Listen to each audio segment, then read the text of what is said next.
جنتی آدمی نہ دیکھا ہو وہ دیکھ لے یہ جنتی آدمی جا رہا ہے. دنیا میں جنتی، جس کو جنتی دیکھنا ہو دیکھ لے یہ جنتی جا رہے ہیں. صحابہ نے پیچھے مڑ کے دیکھا وہ ابو سعید خدری ہیں. دوسرے دن آپ نے پھر نماز پڑھائی، جب سلام پھیرا ابو سعید خدری پھر اٹھ کے جانے لگے تو اللہ کے نبی نے کہا جس نے جنتی نہ دیکھا ہو وہ دیکھ لے یہ جنتی جا رہا ہے. صحابہ نے پھر پیچھے مڑ کے دیکھا تو وہی ابو سعید خدری ہیں. تیسرے دن آپ نے پھر فرمایا جس نے جنتی نہ دیکھا ہو وہ دیکھ لے یہ جنتی صحابی ہے، یہ جنتی آدمی جا رہا ہے. اللہ کے نبی صلی اللہ علیہ وسلم نے جب جس کو جنتی کہا تو صحابہ نے پھر پیچھے مڑ کے دیکھا کون ہے یہ.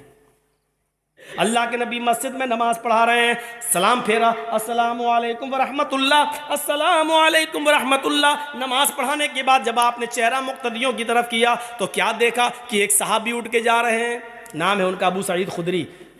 سلام، انہوں نے بھی نماز پڑھ لی، وہ جا رہے ہیں. جب وہ دروازے پر پہنچ گئے مسجد کے تو اللہ کے نبی نے فرمایا جس نے جنتی آدمی نہ دیکھا ہو وہ دیکھ لے یہ جنتی آدمی جا رہا ہے. دنیا میں جنتی، جس کو جنتی دیکھنا ہو دیکھ لے یہ جنتی جا رہے ہیں. صحابہ نے پیچھے مڑ کے دیکھا وہ ابو سعید خدری ہیں. دوسرے دن آپ نے پھر نماز پڑھائی، جب سلام پھیرا ابو سعید خدری پھر اٹھ کے جانے لگے تو اللہ کے نبی نے کہا جس نے جنتی نہ دیکھا ہو وہ دیکھ لے یہ جنتی جا رہا ہے. صحابہ نے پھر پیچھے مڑ کے دیکھا تو وہی ابو سعید خدری ہیں. تیسرے دن آپ نے پھر فرمایا جس نے جنتی نہ دیکھا وہ دیکھ لے یہ جنتی صحابی ہے، یہ جنتی آدمی جا رہا ہے. اللہ کے نبی صلی اللہ علیہ وسلم نے جب جس کو جنتی کہا تو صحابہ نے پھر پیچھے مڑ کے دیکھا کون ہے یہ، وہی ابو سعید خدری. تو حضرت عبداللہ ابن عمر کو تجسس ہوا کہ یہ کیا کرتے ہیں جن کو بار بار جنتی کہہ رہے ہیں اللہ کے نبی. جتنا عمل ہم کرتے ہیں اتنا عمل یہ بھی کرتے ہیں، لیکن ان کو تینوں دن جنتی کیوں کہا؟ تو ہو سکتا ہے کہ مسجد میں باہر کوئی کام نہ کرتے ہوں، ہو سکتا ہے گھر میں کوئی کام کر رہے ہوں. تو یہ ان کے گھر پہنچ گئے. ابو سعید خدری نے کہا آئیے کیسے آنا ہوا؟ کہا میرے ابو سے لڑائی ہو گئی ہے میری، کچھ 2-3 دن میں تمہارے یہاں رہنا چاہتا ہوں، ان کا غصہ ٹھنڈا ہو جائے گا میں چلا جاؤں گا. کہا اچھا ٹھیک ہے آؤ، کوئی بات نہیں، ماں باپ سے نہیں لڑنا چاہیے، ویسے تم آ جاؤ میرے مہمان ہو. ان کو کیا معلوم یہ کس لیے آئے. انہوں نے کمرہ دے دیا ان کو. اب وہ عبداللہ ابن عمر ان کے وہ دیکھ رہے ہیں کہ گھر میں یہ کون سا عمل کرتے ہیں. لیکن 3 دن رکنے کے بعد، 3 رات رکنے کے بعد عبداللہ ابن عمر کہتے ہیں کہ میرے سامنے تو کوئی ایسا عمل آیا نہیں کہ جو ہم سے زیادہ ہو. گھر میں بھی یہ اتنا ہی کرتے جتنا ہم اپنے گھر میں کرتے ہیں، یعنی جتنی نماز یہ اپنے گھر میں پڑھتے ہیں اتنا ہم بھی اپنے گھر میں پڑھتے ہیں. تو تیسرے دن جب یہ وہاں سے جانے لگے تو کہنے لگے اے ابو سعید خدری میرے باپ ہم سے ناراض نہیں ہے، میری ماں بھی مجھ سے ناراض نہیں ہے، بلکہ میں تو ایک چیز کا پتہ لگانے کے لیے آیا تھا. کہا کیا پتہ لگانے کے لیے آئے تھے؟ کہا یہ دیکھنا چاہ رہا تھا کہ 3 دن آپ نے نماز پڑھی اور تینوں دن جب آپ مسجد کے دروازے پہ آئے تو اللہ کے نبی نے فرمایا جس نے جنتی نہ دیکھا وہ دیکھ لے. تو تینوں دن آپ ہی رہے. میں نے سوچا کہ پتہ نہیں ہو سکتا گھر میں کوئی عمل کرتے ہوں، لیکن میں نے دیکھا کہ آپ کے عمل ہمارے عمل سے زیادہ نہیں ہے. جتنا ہم گھر میں کرتے ہیں اتنا آپ کرتے ہیں، جتنا ہم باہر کرتے ہیں اتنا آپ بھی کرتے ہیں. لیکن جنت میں آپ جا رہے ہیں اور کسی کو اللہ کے رسول نہیں کہہ رہے ہیں، صرف آپ سے کہہ رہے ہیں، کیا معاملہ ہے؟ ابو سعید خدری کہتے ہیں یہ تو میں نہیں جانتا، لیکن شاید ایک وجہ ہو. کہا کیا؟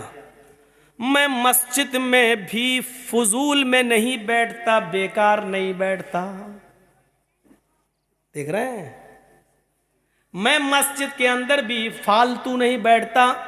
جیسی نماز ختم ہوتی ہے السلام علیکم ورحمت اللہ، السلام علیکم ورحمت اللہ، میں فوراً نماز پڑھ کے، فرض نماز پڑھ کے گھر آ جاتا ہوں. سنتیں اور نوافل میں گھر میں پڑھتا ہوں. میری یہ خوبی یہ ہوگی کہ اب تک جب سے میں نے نمازیں پڑھنا شروع کی اور اسلام لایا ہوں، میں نے اب تک نہ تو اپنی زبان سے کسی کی برائی کی ہے اور نہ ہی میرے کانوں نے آج تک کسی کی برائی سنی ہے. حضرت عمر کہتے ہیں، عبداللہ ابن عمر کہتے ہیں شاید یہی وجہ ہو. وہ اللہ کے نبی کے پاس آئے. کہا اللہ کے نبی ابو سعید خدری نے مجھے یہ بتایا ہے، کیا یہ سچ ہے؟ فرمایا میں نہیں چاہتا تھا کہ ابو سعید خدری کی نیکی تمہیں بتاؤں، وہ راز میں تھی، راز میں رہنے دیتا، لیکن تم ان کے گھر جا کر معلوم کر آئے ہو. ہاں آئے لوگو، انہوں نے آج تک کسی کی غیبت نہیں کی، انہوں نے آج تک اپنی زبان سے کسی کی برائی نہیں کی، اور آج تک ان کے کانوں نے کسی کی برائی نہیں سنی ہے۔ یہی نیکی ہے کہ اللہ نے ان کو جنتی بنا دیا، اور میں نے ان کو جنتی کہہ دیا، یہ جنتی آدمی ہیں۔ اس حدیث کی روشنی میں ہم لوگ اپنا گریبان کے بٹن کھول کے جھانکیں کہ کتنے جنتی ہیں۔ ابھی یہاں سے جاتے جاتے اور گھر تک پہنچتے پہنچتے بھی کسی نہ کسی کی برائی کر ہی دیں گے۔ اور اس معاملے میں ہمارے دائیں بائیں جو بیٹھی ہوئی ہیں حجنیں چودرانہ، یہ محلے کی عورتیں نا، یہ تو اماں ہے باتوں کی، ان کو تو ایوارڈ ملنا چاہیے۔ ایک پیڑ کے نیچے دو عورتیں زور زور سے باتیں کر رہی تھیں، اچانک ایک آم اوپر سے ٹوٹا اور نیچے گرا۔ ایک عورت کہنے لگی یہ اچانک کیسے گر گیا، یہ گرا کیسے؟ دوسری عورت بولنے ہی والی تھی کہ اتنے میں آم خود بول پڑا، تم دونوں کی باتیں سن سن کے ہم پک گئے اس لیے گر گئے۔ یعنی عورتیں اتنا بولتی ہیں کہ آم تک ان کی باتیں سن کے پک جاتے ہیں۔ یہ چپ رہ ہی نہیں سکتی ہے، ایسا ٹرانزسٹر، ایسا ریڈیو ہے اس کا۔ کبھی کبھی آپ دیکھیے اسکول میں بھی جائیں گی سہیلیوں کے ساتھ تو پیچھے بائک والا ہارن ہی مارتا رہے گا، ان کو ہارن نہیں سنائی دے گا باتوں کے آگے۔ جنت اسی لیے فرمایا اللہ کے نبی نے اطلعت فی الجنت فرائیت اکثر اہلھا الفقراء، بخاری شریف کی حدیث، واطلعت فی النار فرائیت اکثر اہلھا النساء۔ اللہ کے نبی فرماتے ہیں کہ میں جب جنت میں گیا تو میں نے جنت میں جھانک کر دیکھا، جب مجھے معراج ہوئی میں نے جنت میں جھانک کر دیکھا، فرائیت اکثر اہلھا الفقراء، تو میں نے جنت کے اندر سب سے زیادہ تعداد غریبوں کی دیکھی، مسکینوں کی دیکھی، فقیروں کی دیکھی، یعنی امیروں کو میں نے جنت میں کم دیکھا۔ یہ آج کے دولت مند اور امیر لوگوں کے لیے بہت بڑی نصیحت ہے یہ حدیث، اللہ کے رسول کہہ رہے ہیں، اور اس حدیث کو کوئی ٹھکرا نہیں سکتا، بخاری کی ہے۔ فرائیت اکثر اہلھا الفقراء، جب میں نے جنت میں جھانک کر دیکھا تو میں نے سب سے زیادہ جب میں نے جنت میں جھانک کر دیکھا تو جنت کے اندر سب سے زیادہ تعداد میں نے فقیروں کی دیکھی، غریبوں کی دیکھی، محتاجوں کی دیکھی، بے بس اور کمزور لوگوں کی دیکھی۔ غریب آدمی کو کیا حساب کتاب دینا، اس کو دولت کا حساب دینا ہی نہیں ہے، اس کے پاس ہے ہی نہیں، اس کے ظلم کا حساب دینا ہی نہیں۔ غریب آدمی وہ دوسرے کے اوپر ظلم کر ہی نہیں سکتا بیچارہ، اس کو نماز کا، روزے کا، بس دو ہی چیزوں کا حساب دینا ہے۔ زکوٰۃ تو اس کے اوپر فرض تھی ہی نہیں بیچارے کو کہ زکوٰۃ دی تھی کہ نہیں، اس کے پاس خود ہی نہیں تھا، وہ دوسروں سے خود زکوٰۃ لیتا تھا، تو اس کو نماز اور روزے کا حساب دینا، بس زکوٰۃ اس کے اوپر تھی نہیں کیونکہ وہ خود غریب ہے، حج اس کے اوپر تھا ہی نہیں کیونکہ حج کا پیسہ ہی نہیں تھا، وہ غریب آدمی۔ اس لیے فرمایا کہ غریب آدمیوں کو جنت میں اس لیے دیکھا کیونکہ وہ ان کا حساب کتاب جلدی ہو گیا، اور وہ بیچارے اپنے حساب کتاب میں پھنسے ہی نہیں کیونکہ زکوٰۃ ان پہ تھی نہیں اور حج ان پہ تھا ہی نہیں، کلمہ پہلے سے پڑھے ہوئے تھے، نماز اور روزے کے حساب میں کامیاب ہو گئے اور ان کو جنت میں داخل کر دیا۔ لیکن امیروں کو میں نے جنت میں کم دیکھا کیونکہ امیر کبھی زکوٰۃ کے معاملے میں پھنس گئے، ڈالو جہنم میں۔ حج صاحب استطاعت ہے لیکن حج نہیں کیا، ڈالو جہنم کے اندر۔ بہت بڑا گناہ ہے صاحب استطاعت ہو کر بھی حج نہ کرنا، اتنا یاد رکھنا۔ آپ کے پاس استطاعت ہے اور حج کرنے نہیں جا رہے، نہیں صاحب دو بیٹیاں رہ گئی، پہلے ان کی شادی کر دیں تب چلے جائیں گے، اور ان کی شادیوں سے پہلے ہی استطاعت ہے لیکن اس لیے رک گئے ہیں کہ ابھی ایک بیٹی رہ گئی ہے، اس کا پہلا نکاح کر دوں اس کے بعد جائیں، پہلے ذمہ داریوں سے سب گدوش ہو جائیں۔ نہیں، اگر اس حال میں مر گئے اور حج سے پہلے آپ کا انتقال ہو گیا یہ سوچ کر کہ پہلے بیٹی کی شادی کریں گے تو مات علی المجوسیہ، آپ اسلام پر نہیں مریں گے، آپ کی موت مجوسیت پر ہوگی، آگ کے پجاری بن کر مریں گے، آگ کی عبادت کرتے ہوئے مریں گے، یعنی آپ کی موت اسلام پر نہیں ہوگی۔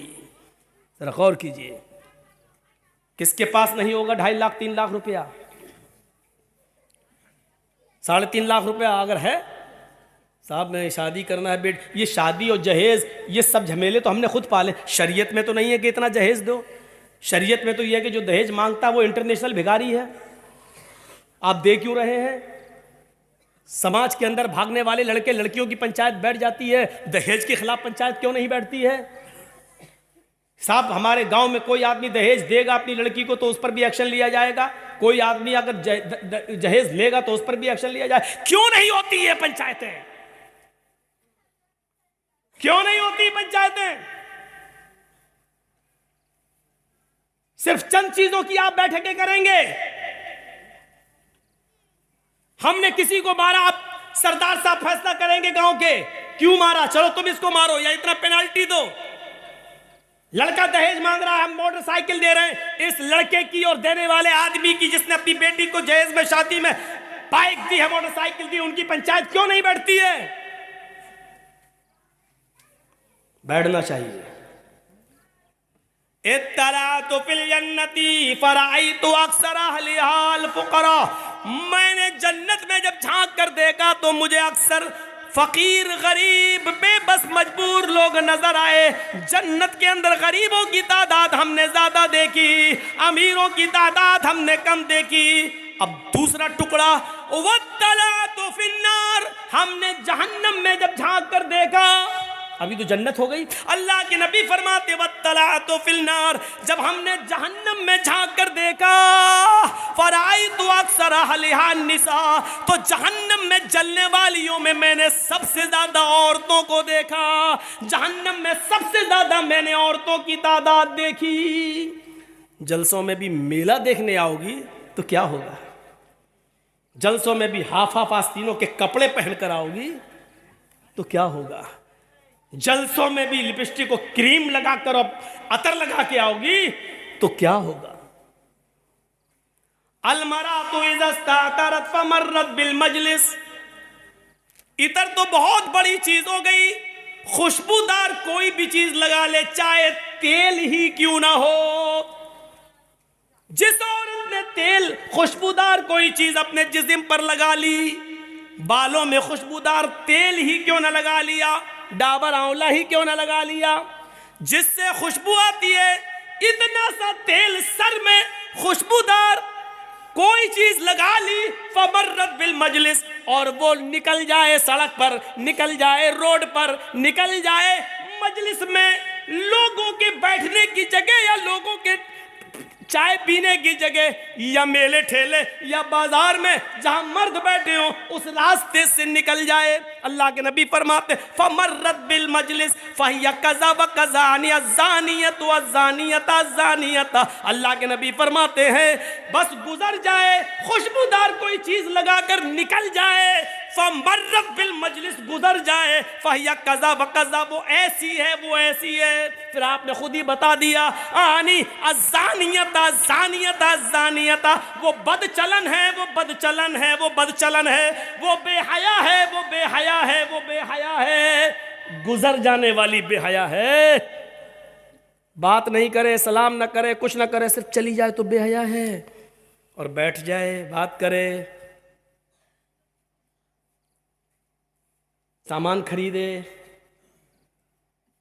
لڑکوں سے بھی بات کرے، وہ کون ہوئی؟ چلو یہ آپ کے سوچنے کے لیے چھوڑ دیتا ہوں، ہم بولیں گے تو آپ شاید کل ہمیں بیٹھنے بھی دو، اتنا برا بولتا ہے ہماری ماں بہن بیٹیوں کو، ہم نہیں بولیں گے۔ آپ سوچو جب گزرنے والی یہ ہو گئی تو بات کرنے والی، چونچ چلانے والی، لڑکوں کے ساتھ گھومنے والی کون ہوئی؟ اور میں نے بتایا تھا شاید موزم پور کے ابھی جلسے کے اندر کہ بھابھی اپنے سگے دیور کے ساتھ بھی اس کی بائک پر بیٹھ کر کلیہ چک نہیں جا سکتی ہے، اور سالی اپنے بہنوئی کے ساتھ اس کی بائک پر بیٹھ کر اسکول نہیں جا سکتی ہے۔ کہاں پڑے ہو آپ؟ کہاں ہو؟ ہم اپنے گھر میں ہیں، ہماری بیوی گھر میں ہے، اور اچانک ہماری سالی آ جاتی ہے، ہم اپنی بیوی کے ساتھ بیٹھ کے کھانا کھا رہے ہیں، بیوی نے بہن کو بلا لیا، آؤ تم بھی بیٹھ جاؤ کھانا کھا لو۔ جرجی صاحب اپنی بیوی کی موجودگی میں بھی سالی کے ساتھ کھانا نہیں کھا سکتے ہیں، اور اس سالی کو اجازت نہیں کہ اپنی بہن کی موجودگی میں بھی وہ میرے ساتھ کھانا کھائے۔ کہاں پڑے ہو؟ بیوی کی اجازت ہے پھر بھی جائز نہیں ہے، بیوی موجود ہے پھر بھی سالی بیوی کی بہن کی موجودگی میں بہنوئی کے ساتھ کھانا نہیں کھا سکتی ہے۔ یہاں تو بائکوں پہ گھوم رہی ہیں مالدار کلیا چائے۔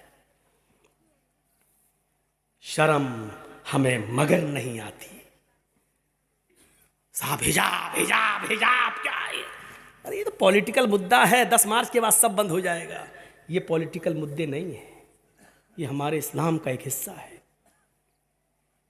اے علی، جب میرا انتقال ہو جائے تو مجھے دن کے اجالے میں دفنانے مت جانا، ظہر کے بعد میری مٹی مت کرنا، عصر بعد میری مٹی مت کرنا، مغرب کے بعد میری مٹی مت کرنا، عشاء کی نماز کے بعد جب کافی اندھیرا ہو جائے تب مجھے قبرستان میں لے جانا، تب مجھے دفن کرنا۔ یہ کون کہہ رہا ہے؟ فاطمہ کہہ رہی ہیں۔ کس سے کہہ رہی ہیں؟ اپنے پتی سے، علی سے۔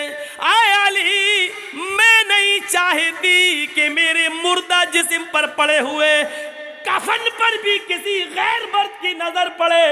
مردہ جسم پر پڑے ہوئے کفن پر بھی غور سے سنو، میری بہنوں غور سے سنو، میری بیٹیوں غور سے سنو، میری ماں غور سے سنو، میرے مرے ہوئے میرے مردہ جسم پر پڑے ہوئے کفن پر بھی کسی غیر مرد کی نظر پڑے۔ میں یہ بھی نہیں چاہتی۔ ایک طرف تو مردہ مرنے کے بعد ویسے ہی سارے احکام ختم، مردہ جسم پر کفن، اس کفن کی کوالٹی اور کلر سفید اور وائٹ رنگ کا، لیکن میں نہیں چاہتی ہوں کہ کفن سے لپٹ جاؤں تب جب میرا چہرہ بھی چھپا ہوا ہو اور مجھے لے جایا جا رہا ہو تو چہرہ تو چھپا ہے، پیر ہاتھ سب چھپے، پھر بھی کفن تو نظر آ رہا ہے۔ میں نہیں چاہتی کہ میرے مردہ جسم پر پڑے ہوئے کفن پر بھی نظر کسی مرد کی نظر پڑے۔ محمد رسول اللہ کی بیٹی یہ کہہ رہی ہے، فاطمہ یہ کہہ رہی ہے، جب رات کا اندھیرا ہو جائے، اتنی رات ہو جائے کہ سفید رنگ کا کفن بھی رات کی تاریکی میں دکھائی نہ دے، تب مجھے رات کے اندھیرے میں قبرستان لے جانا اور آپ مجھے قبر کے اندر اتارنا، آپ سب سے پہلے مجھے مٹی دینا۔ میرے پیارے ساتھیوں، غور کرو، یہ مسئلے کو ایک طوفان بنایا جا سکتا ہے کہ شوہر بیوی کو غسل دے سکتی ہے یا نہیں، بیوی مرنے کے بعد شوہر کو غسل دے سکتی ہے یا نہیں، لیکن فاطمہ کہہ رہی ہیں، اے علی، میرے انتقال کے بعد آپ میرے بدن کو ہاتھ لگائیں گے، آپ مجھے غسل دیں گے، میں آپ کے ہاتھ سے نہانا پسند کروں گی، مجھے آپ غسل دیجئے گا۔ حضرت ابو بکر صدیق کی جب بیوی کا انتقال ہوتا ہے، ابو بکر صدیق کا جب انتقال ہوتا ہے تو ابو بکر صدیق کو ان کی بیوی نے غسل دیا۔ ابو بکر صدیق کا جب انتقال ہوتا ہے تو ان کو ان کی بیوی نے غسل دیا، اور فاطمہ کا جب انتقال ہوتا ہے تو ان کو ان کے شوہر حضرت علی نے غسل دیا۔ یہ جھمیلے اپنے اپنے مسلکوں کے اعتبار سے کیے جا سکتے ہیں کہ غسل دینا جائز ہے کہ ناجائز ہے، لیکن اگر ناجائز ہوتا تو ابو بکر کو ان کی بیوی غسل نہ دیتی اور حضرت علی فاطمہ رضی اللہ تعالیٰ عنہا کو غسل نہ دیتے۔ میرے بھائیو، یہ پردہ ہے، اس پردے کو آپ لائیے اور نافذ کیجئے، تب جا کر حجاب کے خلاف احتجاج کرو تو اچھا بھی لگتا ہے یار، اچھا بھی لگتا ہے۔ ہماری بیٹیاں تو بے پردہ گھوم رہی ہیں، ہم احتجاج کر رہے ہیں اور حجاب کے فیور میں بول رہے ہیں، شرم آنی چاہیے، شرم آنی چاہیے۔ ایسے ہی وہ چھوٹے چھوٹے بچے 2 سال 3 سال 5 سال کے یا پیدا ہوتے ہی جو مر گئے، ماں باپ کو بڑا دکھ ہوتا ہے، اوہ 4 لڑکیوں کے بعد ایک بیٹا ملا اور وہ بھی 2 سال کی عمر میں چلا گیا، 3 سال کی عمر میں چلا گیا، 4 سال کی عمر میں چلا گیا۔ قیامت کے دن جنہوں نے اپنے بچوں کے انتقال پر صبر کیا ہوگا، انا للہ و انا الیہ راجعون، اور واویلا مچا کر نہیں روئے ہوں گے، نہ ماں نہ باپ، ایسے بچے قیامت کے دن اپنے ماں باپ کو جنت میں لے جائیں گے۔ لہو صغارہم دعامیس الجنہ، جن بچوں کی روحیں نکل جاتی ہیں وہ روحیں جنت کے اندر بے روک و ٹوک گھومتی رہتی ہیں، جہاں چاہتی جاتی آتی رہتی ہیں۔ قیامت کے دن جب حساب و کتاب ہوگا تو اللہ تعالیٰ ان بچوں کے ماں باپ کو، جن کے ماں باپ نے گناہ کیے ہوں گے، ان کو جہنم میں جانے کا فرمان صادر کر دے گا، جاؤ ان کو جہنم میں پھینک دو۔ جب ان کو جہنم میں لے جایا جا رہا ہوگا تو اللہ کی طرف سے ایک آواز آئے گی، غیب سے ایک ندا آئے گی، اے فرشتوں ابھی ان لوگوں کو روک لو۔ فرشتے روک دیں گے۔ دنیا میں ہم نے ان لوگوں سے ان کے بچے چھینے تھے، چھوٹے چھوٹے، وہ جنت کے اندر گھوم رہے ہیں۔ اے فرشتوں ان کو جہنم میں ڈالنے سے پہلے ان کو ان کے بچوں سے ملوا دو۔ جاؤ جنت سے ان کو بچوں کو لے آؤ۔ ان کو تو جنت میں لے نہیں جا سکتا کیونکہ یہ گناہ گار ہیں، بچوں ہی کو لاؤ اور ان سے ملوا دو۔ فرشتے جائیں گے اور ان چھوٹے چھوٹے معصوم بچوں کو 2 سال کے، 3 سال کے، 4 سال کے، 5 6 سال 10 سال تک کے بچوں کو وہ فرشتے لے کر آئیں گے جن کو دنیا میں لے لیا گیا ہے، چھین لیا گیا، انتقال ہو گیا تھا۔ ان بچوں کو لا کر ان کے ماں باپ سے ملوایا جائے گا۔ بچے بڑے خوش ہوں گے اپنے ماں باپ کو دیکھ کر، بتایا جائے کہ تمہارے ماں باپ ہیں، تم چھوٹے پن میں ہی تمہیں اٹھا لیا گیا تھا، یہ تمہارے ماں باپ۔ وہ ان کے گلے لگیں گے، ملیں گے، چپکیں گے۔ ان کو کیا معلوم کہ میرے ماں باپ کو جہنم میں جانے کا حکم ہو گیا۔ تھوڑی دیر کے بعد آواز آئے گی، اے فرشتوں ملنے کا ٹائم ختم ہو چکا ہے، ان بچوں کو جنت میں لے جاؤ اور ان کے ماں باپ کو جہنم کے اندر پھینک دو۔ جب یہ چھوٹے چھوٹے بچے یہ سنیں گے کہ میرے ماں باپ گناہ گار تھے اور ان کو جہنم میں لے جایا جا رہا ہے، یہ آواز سن کر فلم یاخذھا بثوبہما، وہ بچے فوراً جب یہ دیکھیں گے کہ میرے ماں باپ کو جہنم میں جانے کا مژدہ سنا دیا گیا ہے، خبر دے دی گئی ہے، تو وہ اپنے ماں باپ کے دامن کو پکڑ لیں گے، اپنے ماں باپ کے قمیص کو، چادر کو جو اوڑے ہوں گے وہ پکڑ لیں گے۔ فلم یاخذھا، پھر وہ اس کو نہیں چھوڑیں گے، فلم یاخذھا نہیں چھوڑیں گے، اس کو پکڑ لیں گے بناحیۃ ثوبہا، کس کے، فلم یاخذ، پھر اس کو الگ نہیں ہوں گے، اس سے نہیں چھوڑیں گے۔ فرشتے کہیں گے ارے چھوڑو چھوڑو، کیا کر رہے ہو؟ نہیں چھوڑیں گے۔ یہ بچے چیخ کر کہیں گے الہ العالمین، یہ کیسا نیائے، یہ کیسا ججمنٹ، یہ کیسا انصاف، دنیا میں تو نے مجھے چھینا میرے ماں باپ سے، اور آخرت میں بھی میرے ماں باپ مجھ سے چھین رہا ہے۔ اگر ادھر بھی چھیننا تھا تو دنیا میں کیوں چھینا؟ دنیا میں بھی مجھے میرے ماں باپ کی محبت نہ ملی اور آخرت میں بھی مجھے میرے ماں باپ کی محبت نہیں مل رہی ہے۔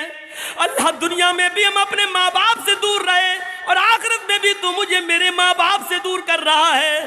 نہیں اے اللہ، دنیا میں مجھے ماں باپ کا پیار نہ ملا، کم سے کم ہمارے ساتھ ہمیں آخرت میں تو میرے ماں باپ کا پیار دے دے، اور جب تجھے چھیننا ہی تھا تو ملوایا کیوں؟